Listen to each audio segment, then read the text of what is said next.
ねえねえ、すみれ。今日はどんな話題について話していくと？今日はね、ドウェイン・ジョンソンがディズニーの実写版モアナに対する厳しい評価に対して、この映画は批評家を納得させたり、興行収入で圧倒的な成功を収めたりすることよりも、もっと重要なことを成し遂げたと主張したという話題についてよ。現在、ディズニーのリメイク版が批評的にも興行的にも大苦戦している中で、主演スターのこの開き直りとも取れる発言が世界中で大きな論争を巻き起こしているの。ドウェイン・ジョンソンってプロレスラー出身の筋肉ムキムキのザ・ロックやん。実写版モアナでマウイ役をやっとる人ね。ニュースでモアナがこけたって話は聞いたことあるけど、まさか本人が興行収入なんてどうでもいいみたいなこと言い出しとると？なんばしとっと。映画って商売やろ？儲からんかったら意味なかやん。今日は実写版モアナが直面している悲惨な興行成績とドウェイン・ジョンソンの驚きの言い訳、そしてディズニーの株主たちが絶対に納得しないビジネスとしての冷徹な現実について徹底的に解説していくよ。今回の話題は単なる映画の評価の枠を超えて、ハリウッド大作が赤字を出した時にいかに成功の定義が都合よくすり替えられるかという業界の大きな闇を暴くものになっているの。赤字を出した途端にお金じゃない文化だって言い出すやつ、一番ダサいパターンやん。表面的なニュースじゃ出演者が誇りに思っていますで綺麗にまとめられとったけど、絶対裏でディズニーの株主たちがブチギレとるはずばい。こういう大人の言い訳は聞き捨てならんけん。視聴者のみんなが思っとるツッコミを全部代弁して毒舌吐かせてもらうけんね。しっかり教えてちょうだい。それじゃあ順番に詳しく見ていくよ。まず、ディズニーの実写版モアナは7月10日に劇場公開されて、ドウェイン・ジョンソンがマウイ役を、キャサリン・ラガイアがモアナ役をそれぞれ再び演じているの。でも、ディズニーが近年最も成功したアニメーション作品の一つを実写化したにもかかわらず、この実写版は批評的にも興行的にも苦戦を強いられているんだよ。アニメ版があんなに大ヒットしたのに、実写版がこけるって相当やばいばい。それで、ドウェイン・ジョンソン本人は最初はどんな風に思っとったんと？ピープルのインタビューでドウェイン・ジョンソンは当初、この映画はもっと好意的な批評を受けるだろうと考えていたことを振り返っているの。最初の2件のレビューが出たんですと彼は語って、あれは一生忘れませんよ。本当に素晴らしかった。思わず、うわーって感じでしたって言っているのよ。最初はいけるやんって調子に乗っとったわけやね。それがすぐに現実に打ちのめされたと。そうなの。その楽観的な見方は長くは続かなくて、ドウェイン・ジョンソンは笑いながら、話は別の方向に進んだと述べて、これは時々起こることだと付け加えているの。実写版モアナは批評家による評価が映画レビューサイトのロッテントマトでわずか 31% と低迷しているの。ただ、観客の評価ははるかに高くて 88% という高得点を獲得しているんだよ。批評家からはボロカスに言われてるけど、見に行った一般のファンには割と受け取るんやね。でも、肝心の売り上げはどうなん？それが、この映画は全世界で2億6300万ドル以上の興行収入を上げているんだけれど、肝心の制作費がなんと2億5000万ドルと報じられているのよ。制作費が2億5000万ドル？で、全世界の売り上げが2億6300万ドル？ちょっと待って、それって儲けがたったの1300万ドルしかないってことやん。映画館の取り分や宣伝費を入れたら完全に赤字のドブ漬けやんか。その通りなの。劇場側のチケット売上分配率やマーケティング及び配給に伴う追加費用を考慮すると、ディズニーが劇場公開で利益を上げると合理的に期待するには、全世界の興行収入で制作費を大幅に上回る金額を稼ぐ必要があったの。つまり、ディズニーの大ヒットアニメ映画の実写版リメイクは、同社が期待していたような劇場公開の大ヒット作には、到底なりそうになくて、言い換えれば大失敗作ということなのよ。大失敗作を綺麗にオブラートに包もうとしても、数字が全部物語っとるばい。で、ドウェイン・ジョンソンは、その現実に対して、なんて言っとると？ドウェイン・ジョンソンは、反応が期待外れだったことを否定はしていないの。この業界にいる以上、そういうものなんですと、彼はピープルに語っているわ。彼と妻のローレン・ハシアンは自宅で映画に対する反響について話し合ったそうなんだけど、その俳優は映画に対する直接的な反応にとらわれず、その先を見据えようとしたと語っているの。課題はこの開幕週末の先を見据えることだ。今起きていること、そして今起きている騒ぎを忘れてはならないってね。初週の数字の悪さなんて気にすんなって負け惜しみにしか聞こえんばい。映画会社は何百億円もかけて初週の数字を狙いに行っとるんやから、そこを無視されたら会社はたまらんやろ。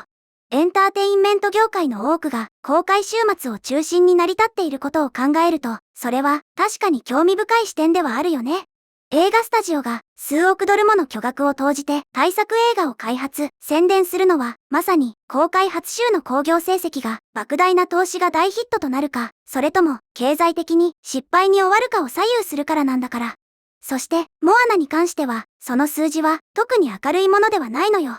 数字が明るくないどころか、真っ暗闇の底なし沼やん。でも、ドウェイン・ジョンソンは、そんな現実をどうやって受け入れようとしとるんと？彼はこう言っているわ。気に入ったなら素晴らしい。気に入らなくても問題ないってね。彼にとってより重要な指標は太平洋諸島のコミュニティがこの映画をどのように受け止めたかということのようなの。本当に重要だったことは文化がしっかりと立ち上がったことだと彼は述べているのよ。文化がしっかりと立ち上がった？出た、意識高い系の上等区売。ポリネシア文化を大スクリーンに映し出したことが重要やって言いたいんやろうけど、それじゃあ銀行の通帳の残高は増えんのよ。母親のアタ・ジョンソンを通じて、サモア系の血を引くドウェイン・ジョンソンは、ポリネシア文化を大スクリーンに映し出すことが、究極的には、この映画が作られた理由だと語っているの。私と子供たちが、大画面を見て、初めて自分たちが映っている。あそこにいるのは私たちだ。なんて素晴らしいことだろう、と言えるようになったのは、私のおかげですと語っていて、妻のハシアン氏も、地域社会全体、文化全体が本当に集まってくれて、理解してくれたんですと、同意しているのよ。個人のルーツとして誇りに思うのは勝手やけどさ、それを2億5000万ドルの商業映画の言い訳にするのはお門違いやろ。ここでネットのみんながこの発言をどう見とるのか気になるところやね。ここでドウェイン・ジョンソンの開き直り発言や映画の大爆死に対するネットユーザーたちのリアルな反応をいくつか紹介するね。ネットの民も絶対容赦なくツッコミ入れとるはずばい。どんなコメントがあるんと？ネットユーザーからの反応を見てみるとね、文化的な意義が大事なのはわかるけど、だからって 2.5 億ドルをドブに捨てていい理由にはならない。主演スターが興行収入なんてどうでもいいと言い出したら、映画会社はお手上げだな。ディズニーは慈善事業じゃないんだから、ボランティア映画を作ったわけじゃないだろ。ポリネシア文化の表現は素晴らしいけど、それを商業的失敗の隠れ蓑にするのは見苦しいという風に、彼の個人的な思い入れには理解を示しつつも、ビジネスとしての失敗を正当化する姿勢に対しては、非常に厳しい批判が殺到しているのよ。ネットのみんなも完全に正論ばい。文化は素晴らしいけど、お金の計算は別問題やろって誰もが思っとるんよ。ここで、いよいよ、この話題の核心に迫っていくんだけど、でもその前に、ここで、みんなにお願いがあるの。もし、この動画が面白いなって思ったら、ぜひ、チャンネル登録と、グッドボタン、高評価を押してね。うちからも、チャンネル登録と、グッドボタン、高評価、ポチッとよろしく頼むばい。それじゃあ、続きを話していくよ。ドウェイン・ジョンソンが自身のサモアの伝統がスクリーン上で表現されていることを誇りに思ったり、観客からの反響を喜んだりすることに何ら問題はないのよ。でも、だからといって、ディズニーの最新実写版リメイクが直面する商業的な現実が消えるわけではないの。そうよ。感動したからって赤字が消えるわけやないもんね。この区別が極めて重要なのは、ディズニーが限られた観客を対象とした小規模な文化プロジェクトに2億5000万ドルを費やしたわけではないからなんだよ。ディズニーは劇場公開時に全世界で6億8700万ドル以上の興行収入を記録し、ストリーミング配信を通じて、さらに大きな減少となったアニメーション映画を約2億5000万ドルを投じて実写版としてリメイクしたの。あれほどの規模の作品に期待されるのは、特定のコミュニティが、その表現を高く評価することだけではなくて、世界中で何百万人もの人々がチケットを購入することなんだよ。最初から、世界中の大衆からがっつり回収する気満々で作っとるくせに、こけたと途端に、いや、これは文化的なプロジェクトなんです、って言い訳するのは、あまりにも虫が良すぎるばい。本当にその通りよね。ドウェイン・ジョンソンは、この映画が文化的に自分にとって持つ意味を誇りに思う一方で、経済的な成果も当然認識しているはずなの。その二つは互いに矛盾するものではないからね。だけど、文化的な影響を本当に重要なこととして強調することは、ディズニーにとって従来の評価基準である批評家の評価や興行成績があまりうまくいかなかった場合に成功を図る便利な代替指標にもなってしまうのよ。要するに、数字で負けたから別の土俵で勝ったことにしようぜっていうせこい作戦隊ね。でもね、ディズニーの株主はおそらく同じような反応を示さないわ。これらの発言はディズニーの CEO であるジョシュ・ダマロが最近モアナやマンダロリアン&グローグーが劇場で期待通りの興行成績を上げなかったことを認めたことを受けて特に注目に値するのよ。ディズニーの第3四半期決算発表会でダマロ氏は2本の映画が期待通りの成績を残せなかったと認めつつも、それらがディズニーの他の事業分野の成長を後押ししたと主張したの。あ、それ前のニュースでも聞いたばい。映画はこけたけど、おもちゃが売れて、遊園地に人が来たから OK ですっていう、あの苦しすぎる言い訳やん。そうよ。その防御策は、ますます一般的になってきているの。莫大な費用をかけたディズニーの劇場公開作品が、期待通りの興行収入を上げられなかった場合、同社は、ストリーミング配信、グッズ販売、テーマパーク、フランチャイズの認知度などを根拠に、そのプロジェクトが、依然として価値を生み出したと主張するの。ドウェイン・ジョンソンの主張は表現の角度が違うけれど根底にある考え方は全く同じなの。つまり、この映画は批評家を納得させる必要はなかったし、興行収入で圧倒的な成功を収める必要もなかったということにしてしまいたいわけよ。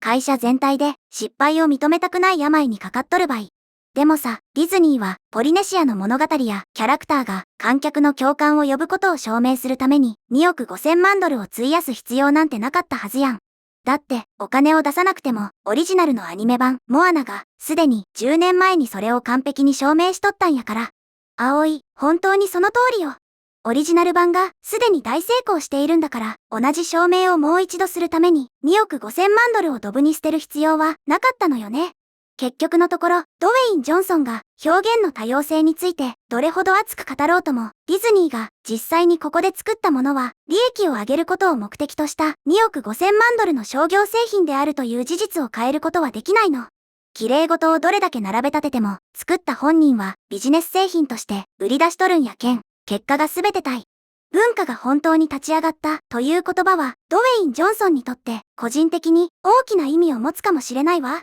自分と同じルーツを持つ人々がスクリーンに映し出されるのを見ることは彼と家族にとって素晴らしい瞬間だったに違いないわよ。でもディズニーの株主は映画スターたちが個人的に満足のいく自己表現の機会を得られるよう数十億ドルをこの会社に投資したわけではないの。彼らはディズニーが成功する製品を生み出し利益を上げることを期待して投資したんだからね。株主からしたら、俺たちは、あんたの家族の思い出作りのために金出しとるわけやない、でブチギレ案件やんね。モアナは、慈善事業でもなければ、文化普及プログラムでもないわ。世界最大級のエンターテインメント企業が制作した超大作映画なのよ。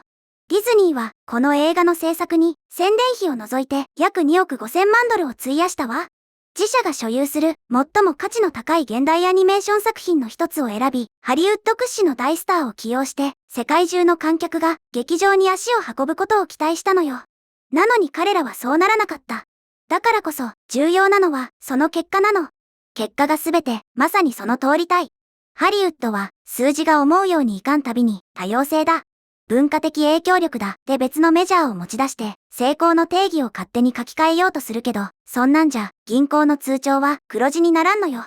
その通りよ。高額な劇場公開作品が観客に拒否されると突如として別のものが重要な指標になるのよね。ディズニーが収益性よりも多様性を優先するために何億ドルもの資金を投じるのであれば、それは彼らの自由かもしれないわ。でも、スクリーンに自分に似た人々が映っているのを見て感動した人がいるからといって、その結果として生じる経済的失敗が問題にならないかのように振る舞うのは、もうやめてほしいものだわ。ドウェイン・ジョンソンは気に入ったなら素晴らしい。気に入らなくても問題ないって言っとるけどさ、観客なら見に行かんで済むかもしれんけど、ディズニーという会社にとっては大問題やん。ビジネスには結果が求められるし、多様性をいくら称賛しても、貸借対照表の赤字の数字は1ミリも変わらんのやからね。葵、完璧な締めくくりね。まさにその通りよ。ということで、今日は実写版モアナの大爆死に対するドウェイン・ジョンソンの開き直り発言とディズニーが直面するビジネスの現実という話題について見てきたけど、みんなはどのように思ったかな？今回の動画の感想は下のコメント欄で教えてね。もし、この動画が役に立ったと思ったら、高評価とベルマーク、チャンネル登録まだの方は、チャンネル登録もよろしくお願いします。では、また次回の動画でお会いしましょう。すみれの最新動画は左、おすすめ動画は右です。どちらも見てくれると嬉しいな。